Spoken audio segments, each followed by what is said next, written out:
You're listening to the Mythcreant podcast with your hosts, Oren Ashkenazi, Chris Winkle, and Bunny.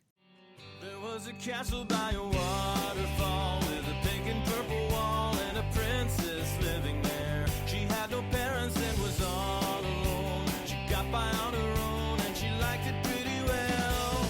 'Cause she never wore socks. She had a pet snake. She bought a red guitar and she ate a whole cake. And there wasn't anybody there to tell her what to do, so she did what she wanted to. Everybody knew the story of the princess who saved herself. Hello and welcome to another episode of the Mythcreant podcast. I'm Bunny and with me today is... Chris? And... Oren. Welcome to my dark and twisted game. Don't you know that this is what happens when the numbers 5 and then 2 again are put together? We are going to play a tricky game of dice, which could be your doom. That wailing? That's the souls I've trapped within the dice. Barter your true names, or you'll never leave here. This sounds very whimsical and surreal. I'm into it. I like it. I don't know. I am not sure I want to roll these dice. Maybe I could play a different game instead.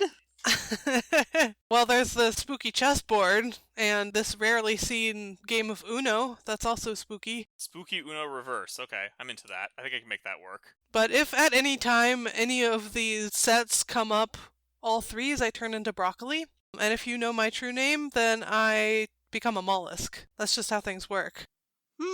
What if I just, put the dice all of threes because I want you to be broccoli? Can I do that? No! Yes, I won. No, you're too witty. You've outwitted the trickster I am, but maybe I'm lying? Maybe I'm lying? Maybe I won't actually turn into broccoli. It's 16-dimensional chess that's also dice and also Uno reverse. Maybe I have to suss out the pattern in your lies to find out what is lie and what is truth. You have a twin and one of you always says a lie and the other says a truth. Exactly. So today we're talking about Fairylands and Dreamscapes and basically places where things are all weird and trippy and normal rules don't apply and there's probably someone challenging you to a game, which is very surprisingly common. I've been preparing since 2014 to argue that Area X from the Southern Reach is basically a fairyland, so I'm ready for this. I see your Area X and I raise you the holodeck. Fight. I mean, it's not wrong. Computer and program. I feel like the holodeck is used for this in so many Star Trek episodes. There's also Star Trek episodes that basically become a weird alternate reality that don't use the holodeck, but holodeck is a common one. They use the holodeck for that when they don't feel like coming up with exposition to explain what's going on, because the holodeck exposition is always the same. It's like, oh man, Ensign Bradley's abstract milk painting holodeck program came to life. I guess we're all in abstract milk paintings now. It's the same thing every time. They just do whatever they want. There is usually, as with both of these I assume, I haven't read Area X, but I do know that the holodeck frequently does this. There is usually an element in these stories of nothing is as it seems. What you think is there is not actually there. It's to trick you, and there are mind games and word games and chess games and consequences if you fail the games, which are usually existential consequences, like losing your name or your memory or taking years off your life or being forced into servitude. I think a lot of these coming from literal fairy tale, fairyland, fae will kidnap you if you step in the fairy circle type of mythology. When I tried to think about, what are the various settings that we have where they have the elements of you don't really understand how the world works and the reality is weird and you have to figure it out. But there's Fairylands, there's Dreamscapes, there's Spirit Realms, Mindscapes, also very popular. But I would even go so far to say some mystery box TV shows, like From, being the big one, kind of do that. From probably more than others because in that one it's like they're not even living in a regular reality anymore. Whereas if you have something like Severance, this is a really weird workplace. It does not work like other workplaces, but I guess technically we could say that physics is the same here. People are very strange though. This is often down to feeling more than anything else, but I would argue that there's a pretty distinct difference between a place that we might call a fairyland because it's weird and different versus like just a world that's kind of unusual but still feels like it more or less operates on the same cause and effect that we're used to. I always bring up the Broken Earth because it has a really interesting world, but it doesn't feel like a surreal place. The world is very strange because of all the seismic activity, but you can figure out how it works without too much trouble. Here's one for you. What about Piranesi? No, Piranesi absolutely has elements of a fairy world. It's not the most extreme, especially because the main character has been in the house, or the labyrinth as it were, long enough to learn the rules. But there's elements of it for sure. If you were going there for the first time, it would have a stronger fairyland type feel. But that one doesn't have any overt magic. It's just very strange. It's just statues everywhere and I guess what is a big house with an open sky, kind of, that's flooded with water.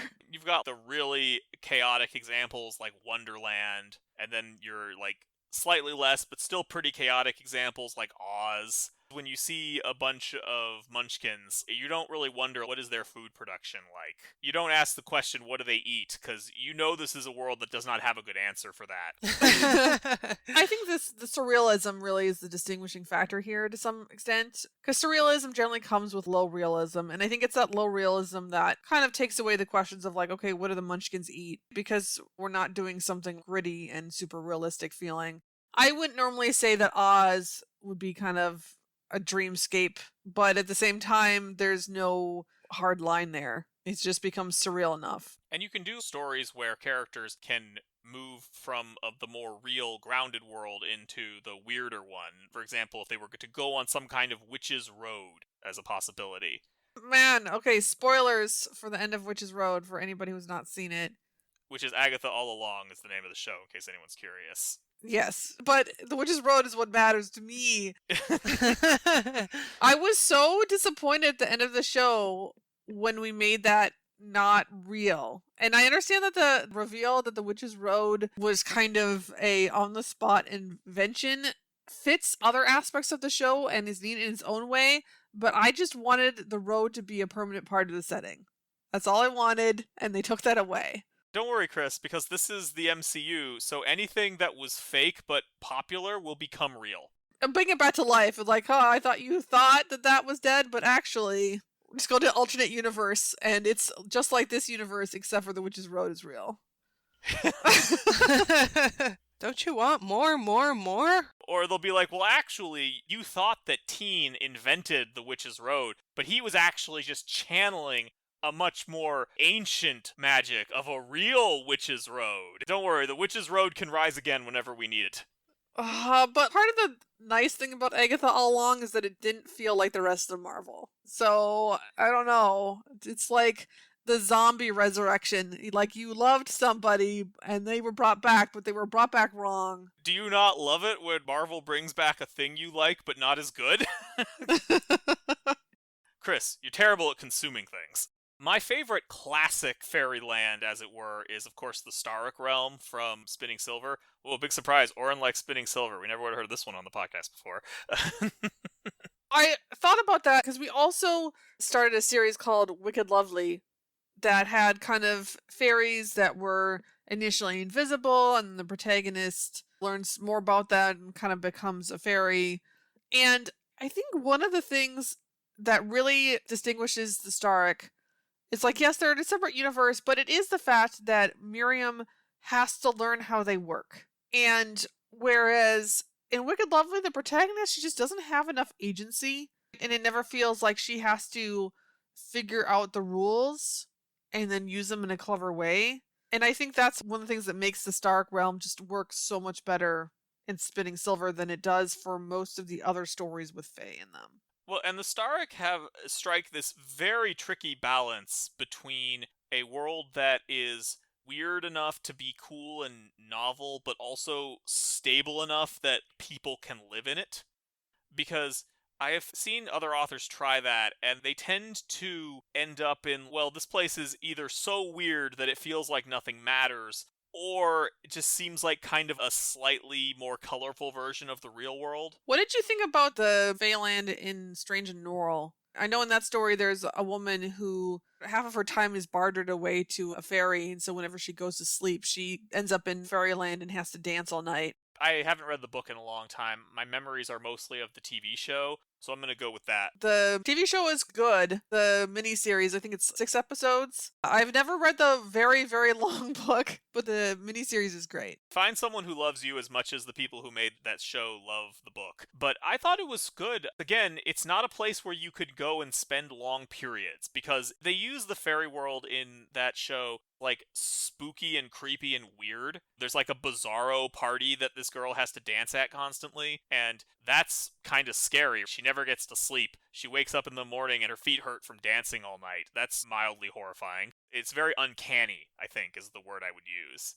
And it works great for that. I don't really think you could have large parts of the book set there with the civilization of the fairies the way that you do in the Staric realm in Spinning Silver. You might lose some of its mystique, I suppose. I think you would either be forced to lose a lot of mystique or just feel like this doesn't seem like a place where anyone can actually live. It's too weird. Yeah, the forest is the reason to read Uprooted, in my opinion. That's why I find the Staric so impressive, is because it feels like they managed to thread that needle. Although, honestly, Novik is really good at that in general. Like, her Forbidden Forest in Uprooted, I didn't like Uprooted at all, but I liked the forest. It's spooky. I think that both of these examples you've mentioned, and Piranesi to an extent, touch on a really common feature of stories that have like fairylands, which is that the protagonist is an outsider to them, which means that it's time for me to pull the mask off our Scooby-Doo monster and say, oh hey, it's Portal Fantasy discourse.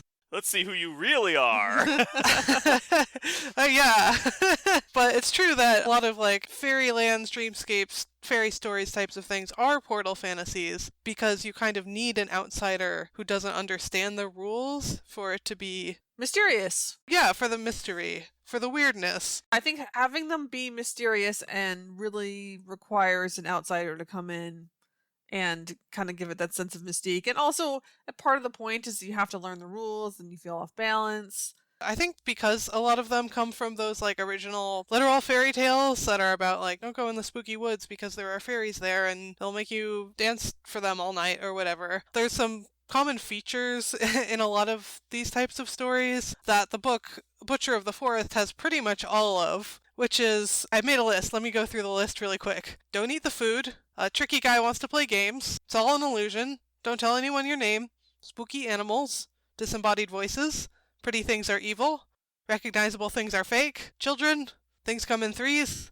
And everything is kind of proper and genteel even when it's killing you. That definitely seems very fey. Yeah, they're not all necessarily fey, but it seems like these are pretty common features of worlds like these. And they're also, speaking of the outsiders thing, they're usually contrasted with a normal fantasy world or a more normal world, right? So even when we have a fantasy story that takes place in an alternate world, if there's like a fairyland or a dreamscape, it's usually like another section of that world. So in Butcher, the Elmever, which is the like fairyland area, is part of the bigger fantasy world, like it's a section of it, rather than the entire world being the Elmever, so that our character, who's from a fantasy world, is still an outsider to this world within a world. Oh man, when they're trying to tell their kids not to go in there, do they say Elm Ever? More like Elm Never. Oh. I don't even want to dignify that. Having the weird, surreal part of the world be like in either a specific place or separate from the rest of it, that's pretty common. You've got your Dresden Files, which is written by Jim Butcher, so maybe there's a Butcher parallel here. But it's got like your regular urban fantasy area, and then you can go into the magical world, which is called the Never Never, I think. And that one's a little boring, honestly. It's been a while, but it felt very like, after a little bit of being there, you're like, yeah, okay, this is sort of the normal world, but everyone is a little more colorful, I guess. Yeah, the real world, but quirky, doesn't quite cover what a fairyland is. Or at least what I would argue it should be. I don't know. Not every fairy world can be as weird and surreal as I want it to be, but I still want them to be. And like one of the big perks of this sort of thing is that you can design the setting around fulfilling very specific plot arcs that you want, especially character arcs. Like, if you want your protagonist who's wrestling with some kind of issue from their childhood, good news, the world can reconfigure itself into the house they grew up in. That's very helpful. I do think that there are some tricky things about once you have your protagonist there and you're going to have some conflicts there and some plot there can be some tricky things on making the realities work, and how much this becomes an issue can depend on how much time you're spending there. Like, for instance, Lockwood and Co. has a spirit realm at the end of the spirit series, and they just have to travel from point A to point B, and they get colder the longer they're there. So it's a pretty simple, we know what they have to do, we know how it can go wrong. But a lot of times, the farther you get from reality, if your world is really, really weird, the more you have to kind of make up in order to support the story and have people kind of understand how things work. And that can be challenging because you have to do things like, okay, first of all, make sure people there's still stakes. So if you have a spirit realm and everybody's dead, which is, we talked about this before in a previous podcast episode about making it so that people can die in the afterlife, which is strange. Double death. Double death. But you need something. What are people capable of doing and making sure that's balanced? So if reality is an illusion, how do we know what the protagonist's chances are of getting through this? Well, it's very simple, Chris. They get into a duel with somebody and they say, like, I am a super fast snake. And the other person says, well, I'm a creature that kills snakes. And then they say, well, I'm a creature that kills things that kill snakes. Oh my gosh. Oren is referencing Sandman. If anybody, we've made jokes about this before. That was so silly. It is the silliest magic duel. Like Scribble Knots. Yes. It's just kindergarten. I have infinity +1. But literally, it's like, I'm the hope and I'm the death of hope. Really? You could just do that? So whatever your opponent says, you could just be like, well, I'm the death of that. Done. I'm A. Well, I'm not A. The only way that duel makes any sense if the real test is it's just about who can keep talking at a quick pace. It's like those games where you're supposed to, like, name words that end in a certain letter or whatever. There's no shortage of them, but, like, eventually you stop being able to think of them. So I guess that's the real part of that game, is it's just like, who can keep improvising new stuff the fastest. I need to put that in my oeuvre with chess and Uno. We basically need rules that makes it so that your protagonist doesn't die instantly, but it's also not too easy. And if things are very, very strange, just narrowing it down to be like, okay, this is the problem. This is what the protagonist has to do to solve that problem. Like, hey, the longer we're in here, the more we die. This is what the protagonist specifically has to do to get out. Oh, there's a door that can appear, but it will only appear if the protagonist cries enough. And then now we have a challenge that we understand. Okay, the protagonist has to make themselves cry.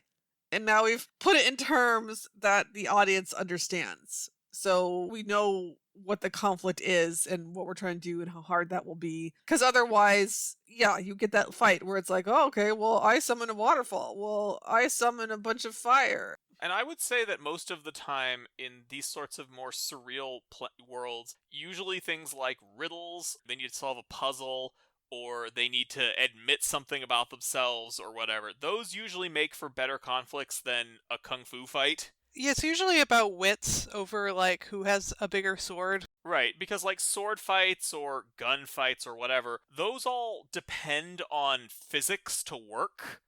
And if the whole premise of this place is that physics are weird, it's not impossible to do a physical conflict, but much harder, and hard to do in a way that your reader will care about without the world just seeming boring. You don't want to end up as Inception, which is theoretically in a dreamscape, but just feels like a series of action scenes in regular, normal places. And also, even if you have wits, this can be an issue of what I call the clever ex machina, where you're doing a bunch of technobabble, like Star Trek technobabble, or it can be magic babble, and the protagonist is, oh, I know, my solution is to, run clockwise 3 times because of the moon and being at this angle and blah, blah. And if the audience can't follow the logic and it can't click into place for them, then you're just making up random stuff at that point.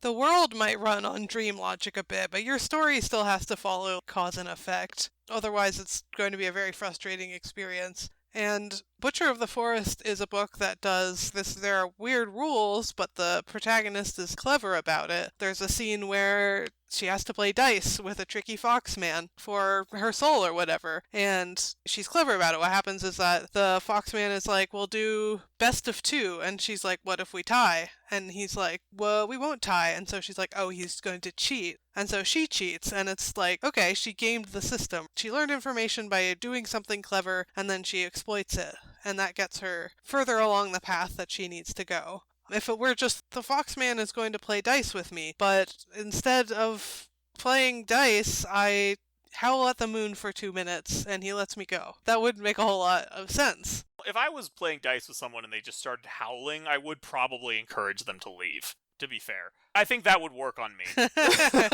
It would be pretty awkward. And if you do have to, sometimes if you are making up a lot of stuff about how this works because it's really fantastical, you have to be careful that you make up stuff that feel like they are thematically consistent and that you are building off of a few elements. Having that good theming, world theming, makes a difference so that it doesn't feel like you're arbitrarily making stuff up. So for instance, I have a world where everyone is a floating bubble.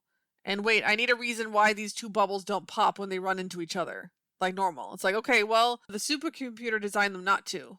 And then it's like, wait a second, why is there a supercomputer here? 'Cause a wizard made it, obviously. End program. Exactly, it feels made up. And that may seem like an extreme example, but that happens all the time if you don't come up with an explanation for why these two bubbles don't pop in this case. That feels like it builds off of what you've already established about this area. You kind of have to choose some common themes and some common traits and kind of reuse those things in your explanations, or else things just feel made up. And I will say Butcher of the Forest does actually stumble at the very end. Spoilers, but there's a point at which the character the price of continuing means she needs to tell her worst memory to the tricky foxman, and she tells a pretty brutal memory, and then later they are confronted by the Lord of the Elmever, who's like, you lied about that. We're just kind of supposed to be like, oh, he knows somehow, but even with all the dream logic and stuff, there's been no indication that he's done anything, that any of the creatures in this place have automatic access to your memories. They pretty clearly need to be told them, which is why they're a valuable resource. But I don't know, I guess the guy just knows them now. And in a regular story, in a normal world that doesn't have all the dream logic going on, that would be a lot more noticeable. But I think readers in a squishy, surrealist, fantasy fairy tale world are more willing to skim by that. But I would say that that's a place where the book, even within this place where things aren't supposed to make sense, like the story itself ceases to make sense, which is not what you want. There is going to be some fun in having the protagonist sort of outwit people or learn the rules. If you get the sense that there isn't actually a consistent rule set for them to learn, that really puts a damper on it. You don't want to feel like the protagonist succeeded because the author said so. So you need some feeling that there are rules to learn, even if the place is really surreal and mysterious. You want them to win because the wizard said so. Hang on, I'm gonna pull a double Scooby-Doo and take off the mask that we didn't think was a mask. We thought it was the face, but it's actually the podcast's other mask, and reveal that this podcast was actually Why You Should Theme Your World, a blog post posted by Chris Winkle on August 26th of 2022. Oh, shoot, it's masks all the way down, isn't it? Spooky. I've just had some clients recently make some really imaginative worlds, which are really cool, but it's really just highlighted the challenges that come with having a world that's really different and how much burden it puts on the storyteller to figure out how the world works in a way that supports the story and is actually believable. And that's just harder than if we're taking the real world or a typical genre with setting conventions that you could just reuse.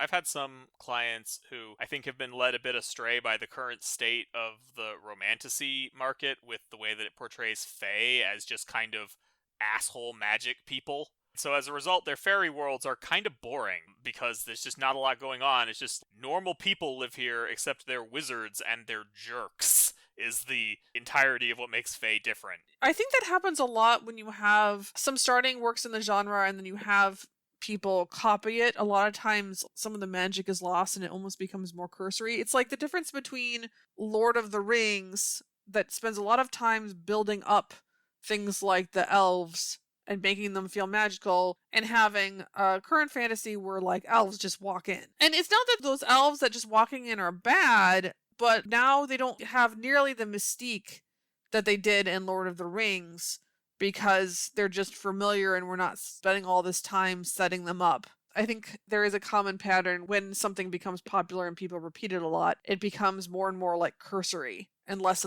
effort is put into it. Do fairies good is the good place to end the podcast, I think. Just write them good, and your story will be gooder for it.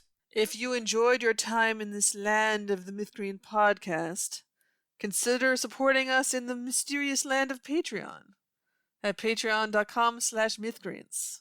It's very strange there. You give us money, and then we have some. Weird.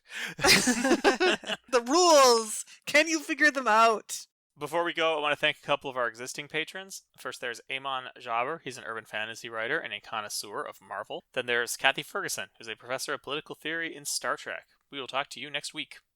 There was a dragon with a pointy tail. He was bigger than a whale, and his breath was terrible. He scared the princess when he came around. Tried to burn the castle down, but she caught him by his tail.